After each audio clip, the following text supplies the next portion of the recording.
转的两块就不停的动。脸还是往后推进去，它到前面就推进去。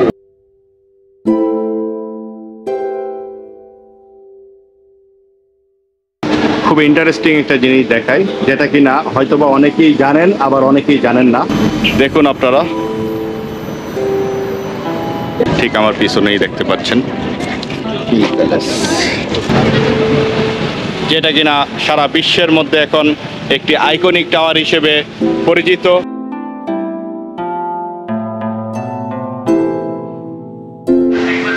আসসালামু আলাইকুম, সুজনের সুযোগিরিতে আবারও আপনাদেরকে স্বাগতম।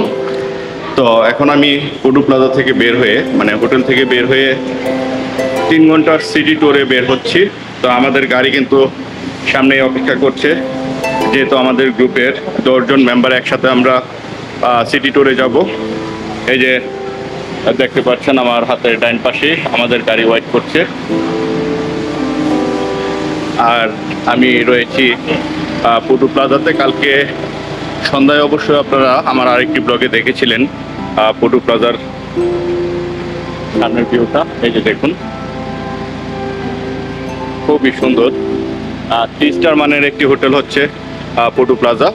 তো আমরা এখন গাড়িতে উঠব এবং আমরা যা যা দেখব আপনাদেরকেও তা দেখানোর চেষ্টা করব। তো চলুন যাওয়া যাক। মালয়েশিয়ার প্রাণকেন্দ্র কুয়ালালামপুর। কুয়ালালামপুর এমন একটি শহর যেখানে আধুনিকতা ও ঐতিহ্যের চমৎকার মেলবন্ধন ঘটেছে। তো ভিউয়ার্স, এখন আমরা চলে এসেছি মালয়েশিয়া কিং প্যালেস। তো এখন আমরা কিং প্যালেসের ভিতরে প্রবেশ করব, দেখি কি অবস্থা। আমরা ঘুরে ঘুরে দেখবো আর আপনাদেরকেও দেখানোর চেষ্টা করব। মেবি এটার ভিতরে প্রবেশ করা নিষেধ, বাহির থেকেই যতটুকু দেখা যায় বা যতটুকু পরিদর্শন করা যায় বা আপনাদেরকেও যতটুকু দেখাতে পারি। এই যে দেখুন, আমার ঠিক পিছনেই রয়েছে আপনার কিং প্যালেস।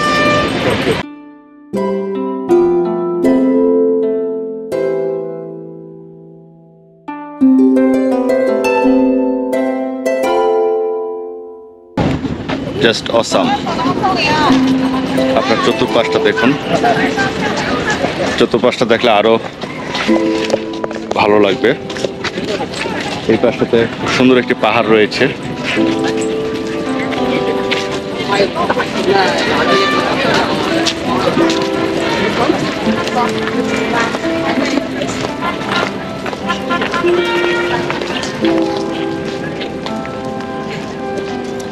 এই যে দেখুন, এই পাশটা থেকে কিং প্যালেসটা কেমন লাগছে আপনারা অবশ্যই আমাদের কমেন্টস করে জানাবেন। ঠিক আমার পিছনেই দেখতে পাচ্ছেন কিং প্যালেস। ইস্তানা নেগারা।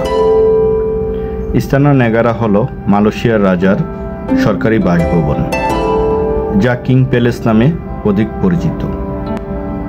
প্রাসাদটি আয়তন 97.65 হেক্টর, 22টি গম্বুজ এবং 3টি প্রধান অংশে বিভক্ত। প্রধান 3টি অংশ হচ্ছে আনুষ্ঠানিক উপাদান, রাজকীয় উপাদান এবং প্রশাসনিক উপাদান। প্রাসাদটি যে স্থানে অবস্থিত সেটি 1976 সালে গেজেটেড করা হয়েছে এবং অনেক ঠিকাদার প্রাথমিক পরিকল্পনার সাথে জড়িত ছিল। 2007 সালের নভেম্বরে নির্মাণ কাজ শুরু হয়ে নির্মাণে প্রায় 812 মিলিয়ন মালয়েশিয়ান রিঙ্গিত খরচ হয়েছিল। কমপ্লেক্সটিতে ইসলামিক এবং মালয় স্থাপত্য উপাদান রয়েছে, যা স্থপতি ফার্ম কুম্পুলান সেনি রেকা USDN BHD দ্বারা ডিজাইন করা এবং নির্মাণ সংস্থা মায়া মাজু SDN BHD দ্বারা নির্মিত। প্রাসাদ কমপ্লেক্সটি 2009 সালে সমাপ্ত হওয়ার কথা ছিল, কিন্তু সমাপ্ত হয়েছে 2011 সালে।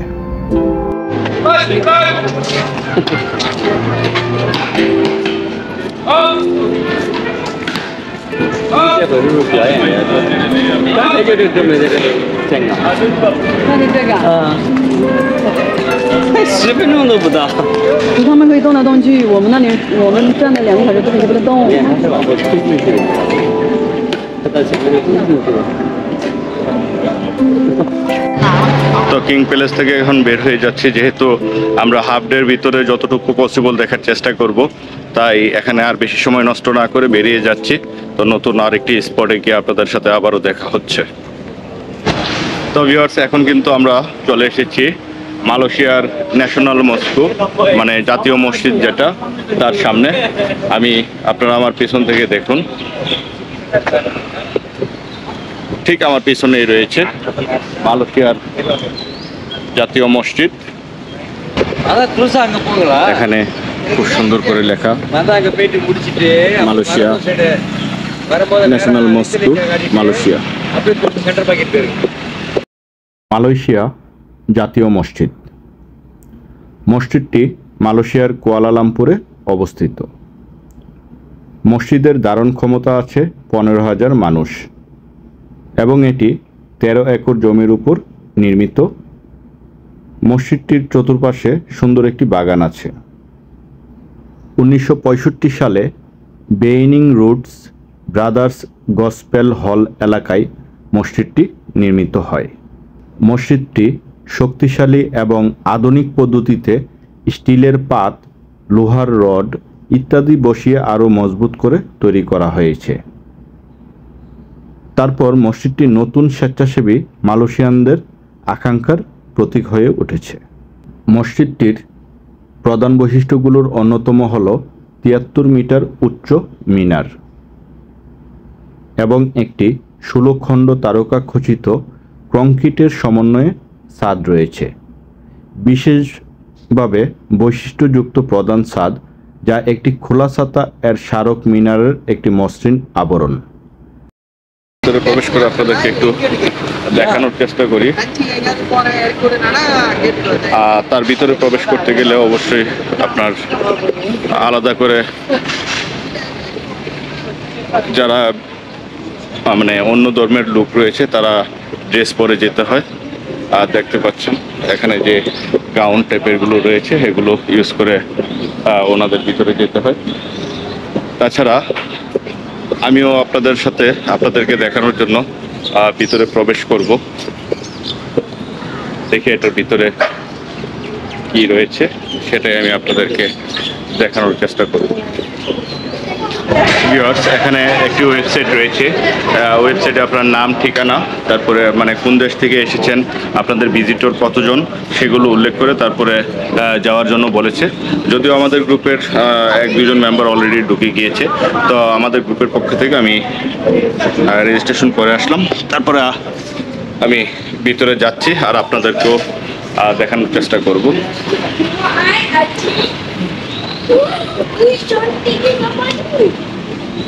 সেগুলো দেখুন, আপনার কি ফাঁকা ফাঁকা, চিকনের মধ্যে কি ফাঁকা করে তৈরি করা হয়েছে।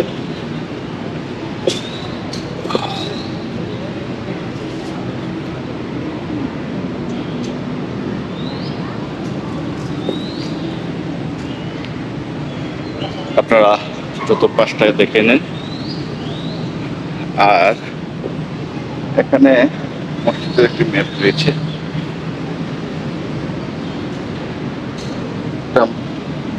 তুবাং মসজিদ,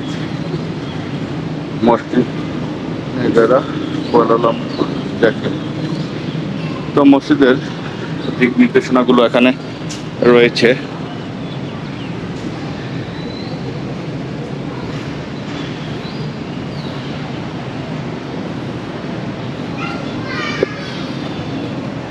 এপাশে দেখুন বড় মসজিদ। তারপরে আমরা আরেকটু ভিতরে প্রবেশ করি।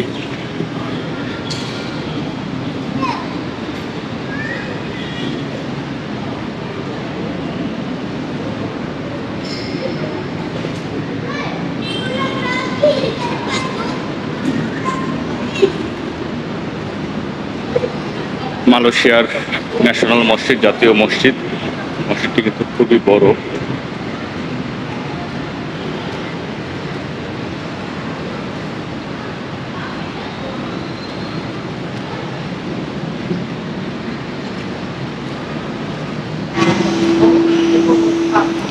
ভিউয়ার্স, মসজিদের মূল অংশটা দেখতে পাচ্ছেন আপনারা।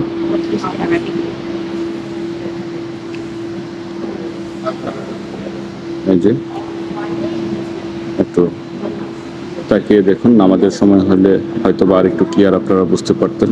খুবই সুন্দর, খুবই মনোরম একটা পরিবেশ। মসজিদের উপরের অংশটা দেখুন।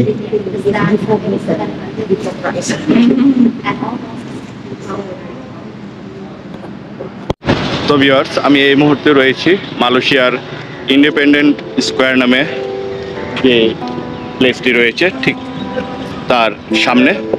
এই যে আমার পিছনে দেখতে পাচ্ছেন আপনার, এই যে দেখুন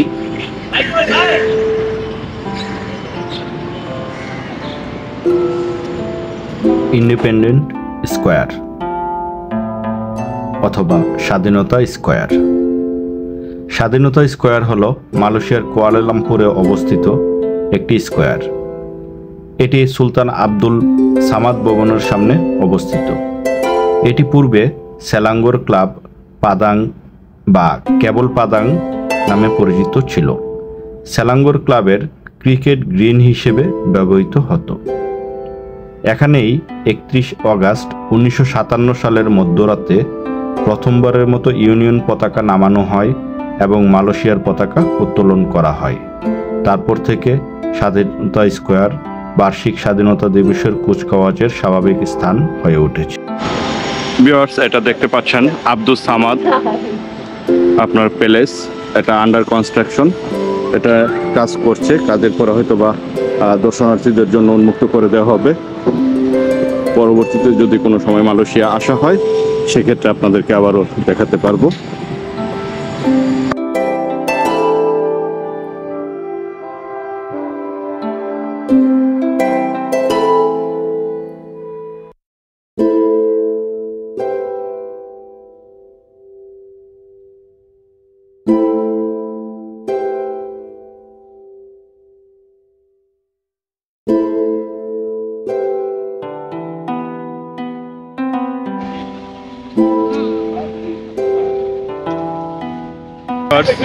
চলে এসেছি মালয়েশিয়ার কেএল টাওয়ারে, যেটা কিনা সারা বিশ্বেই একটি আলাদা একটি জায়গা করে নিয়েছে। KL tower, Petronas twin tower. তো এখন আছি আমরা ঠিক কেএল টাওয়ারের সামনে। আমি আপনাদেরকে কেএল টাওয়ারটা দেখিয়ে দিচ্ছি। এই যে ঠিক আমার হাতের ডাইন পাশে কেএল টাওয়ার, দেখুন আপনারা।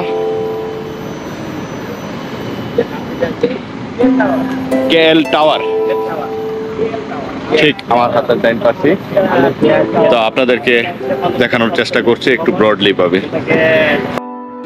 কুয়ালালামপুর টাওয়ার কিংবা কেএল টাওয়ার মালয়েশিয়ার কুয়ালালামপুরে অবস্থিত একটি টেলিযোগাযোগের টাওয়ার। 1995 সালের 1 মার্চ এটির নির্মাণ সম্পূর্ণ হয়।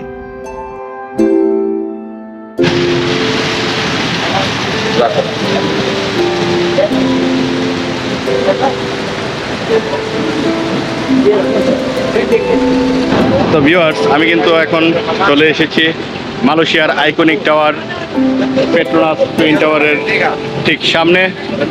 আমার ঠিক পিছনেই দেখতে পাচ্ছেন পেট্রোনাস টুইন টাওয়ার, যেটা কিনা সারা বিশ্বের মধ্যে এখন একটি আইকনিক টাওয়ার হিসেবে পরিচিত। সেই টাওয়ারের সামনেই কিন্তু রয়েছি আমি। এটা কিন্তু দিনের বেলা এক দৃশ্য ধারণ করে আর রাতের বেলা এক দৃশ্য। তো এখন দিনের বেলা আমি আপনাদেরকে দেখানোর জন্য নিয়ে এসেছি। প্রচণ্ড রৌদ্রের জন্য ঠিকভাবে তাকানো যাচ্ছে না, তাই আবারও গ্লাস পরে নিতে হচ্ছে। এই যে দেখুন iconic twin tower, Petronas towers, যা পেট্রোনাস টুইন টাওয়ার নামে অধিক পরিচিত। পেট্রোনাস টুইন টাওয়ার হল মালয়েশিয়ার কুয়ালালামপুরের যমজ আকাশচুম্বী বহুতল ভবন। Council on tall buildings and urban habitat এর আনুষ্ঠানিক সংজ্ঞা এবং র্যাঙ্কিং অনুসারে 1999 থেকে 2004 পর্যন্ত এই যমজ টাওয়ারটি বিশ্বের সবচেয়ে উঁচু ভবন ছিল। এরপর তাইপে 101 তলা বিল্ডিং তৈরি হলে তা উচ্চতায় এদেরকে ছাড়িয়ে যায়, অর্থাৎ পেট্রোনাস টুইন টাওয়ারকে ছাড়িয়ে যায় তাইপের 101। যদিও পেট্রোনাস টুইন টাওয়ার বিশ্বের উচ্চতম টুইন টাওয়ার হিসেবেই রয়ে গেছে। নিকটবর্তী কুয়ালালামপুর টাওয়ার সহ এই ভবন দুটি কুয়ালালামপুরের পরিচিতি চিহ্ন। 2020 সালে মেরডেকা পিএনবি 118 এদেরকে উচ্চতা ছাড়িয়ে যাওয়ার আগ পর্যন্ত এরা কুয়ালালামপুরের সবচেয়ে উচ্চতম ভবন ছিল। পানি নাই।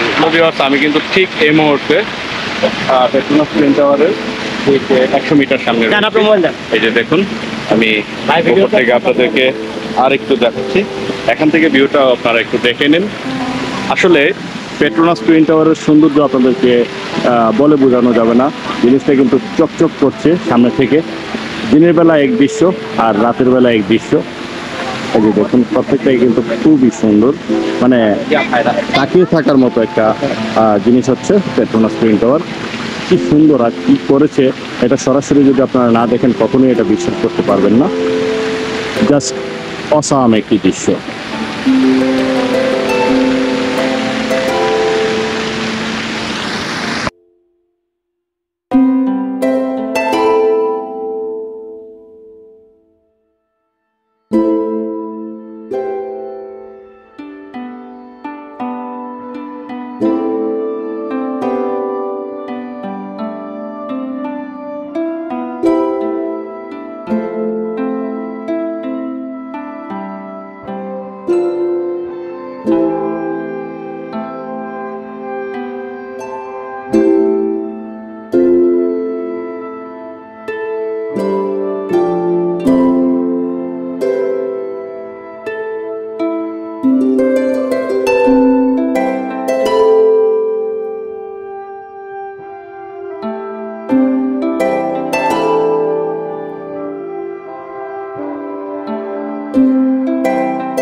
এখানে কিন্তু লোকাল কোনো কিছুই নাই, যার যেটার জন্ম যেভাবে হয়েছে ঠিক সেভাবে আপনারা এখানে আসলেই পেয়ে যাবেন।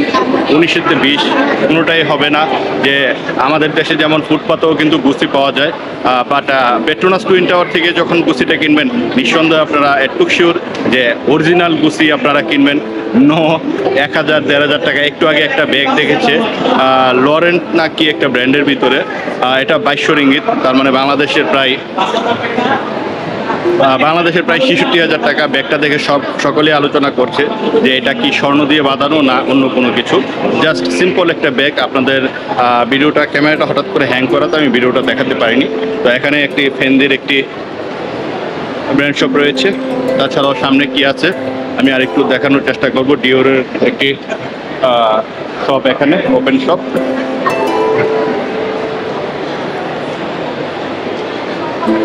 তাছাড়াও কিন্তু প্রত্যেকটা ফ্লোরে, আমি কিন্তু শুধু একটা ফ্লোরে আপনাদেরকে একটু দেখানোর চেষ্টা করেছি, যেহেতু ভিডিওটা লম্বা হয়ে যাবে তাই আমি আর এটা বাড়াতে পারছি না।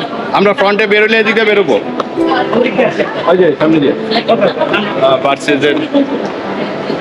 ভার্সেসের একটি ব্র্যান্ড শপ আপনারা দেখতে পাচ্ছেন হাতের বামে। আমার গ্রুপের অন্যান্যরা কিন্তু বের হয়ে গিয়েছে। আর শুধু পেট্রোনাস টুইন টাওয়ার নিয়ে কিন্তু একটা ব্লগ করা যায় 30 থেকে 35 মিনিটের। যেহেতু আমি সিটি ট্যুরের ভিতরে পেট্রোনাস টুইন টাওয়ারটা দেখিয়েছি তাই এটা আর বড় করছি না। আমরা পেট্রোনাস টুইন টাওয়ার থেকে বেরিয়ে যাচ্ছি। তো নেক্সট কোন প্লেসে যাব সেটাতে আপনাদেরকে দেখানোর চেষ্টা করব। ভিউয়ার্স, এই মুহূর্তে আমরা আছি চকলেট কিংডমে। ঠিক আমার পিছনেই চকলেট কিংডম। তো আমরা কিংডমের ভিতরে প্রবেশ করব। তো প্রবেশের আগে আমাদের গ্রুপের যে নাম্বারটি দেওয়া হয়েছে সেই নাম্বারটি হচ্ছে 69, যেটা কিনা একটা স্টিকার জাতীয়। তো এখানে আসলেই কিন্তু প্রথমে আপনারা এই গরুটি দেখতে পাবেন। এটা অরিজিনালি গরু নয়, গরুর একটি মূর্তি। তাছাড়া এখানে দেখুন একটা চকলেটের একটা মূর্তি বানানো রয়েছে। এখানে আপনাদেরকে ঢোকার সময় ওয়েলকাম জানাবে। তো আমরা ভিতরে প্রবেশ করছি।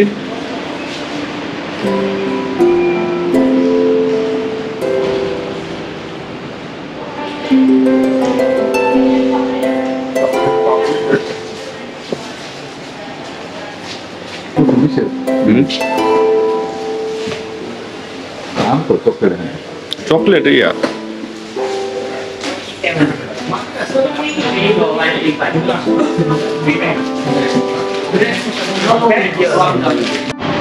তো আমরা চকলেট কিংডম থেকে বেরিয়ে যাচ্ছি। তো এখানে কিন্তু ভিডিও করা নিষেধ, তারপরও আমি যতটুকু প্রথম ওনারা নিষেধ করার আগ পর্যন্ত যতটুকু করেছি সেটাই আপনাদের দেখানোর চেষ্টা করেছি। তো ভিউয়ার্স, আপনাদেরকে খুব ইন্টারেস্টিং একটা জিনিস দেখাই, যেটা কিনা হয়তোবা অনেকেই জানেন আবার অনেকেই জানেন না।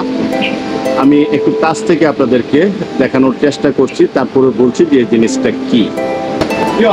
এরপরটাই কিন্তু হচ্ছে চকলেট বানানোর মেইন যে কোকো পাউডারটা তৈরি হয়, সেই কোকো পাউডারটা হচ্ছে এটা। এটা কিন্তু আমার কথা না, এটা চাইনিজ থেকে আমি ইনফরমেশনটা পেয়েছি। তো এই পাউডারটা তৈরি হয় এটা থেকে, তারপরে আপনার প্রসেসিংয়ের মাধ্যমে। আর এই যে গরু, তারপরে ওইখানে চকলেটের একটা আইসক্রিমের একটা কপি দেওয়া রয়েছে। তো এগুলো মিলিয়ে যে চকলেট হয় সেটাই কিন্তু এখানে দেখানো হয়েছে।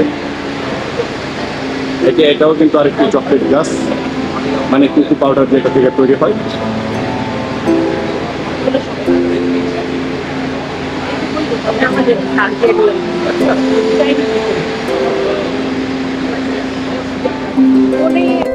তো ভিউয়ার্স, আজকের এই ভিডিওটি এখানেই শেষ করছি। দেখা হবে নতুন কোনো প্লেসে, নতুন কোনো এপিসোডে, নতুন কোনো টপিকস নিয়ে। তো আল্লাহ হাফেজ, আসসালামু আলাইকুম।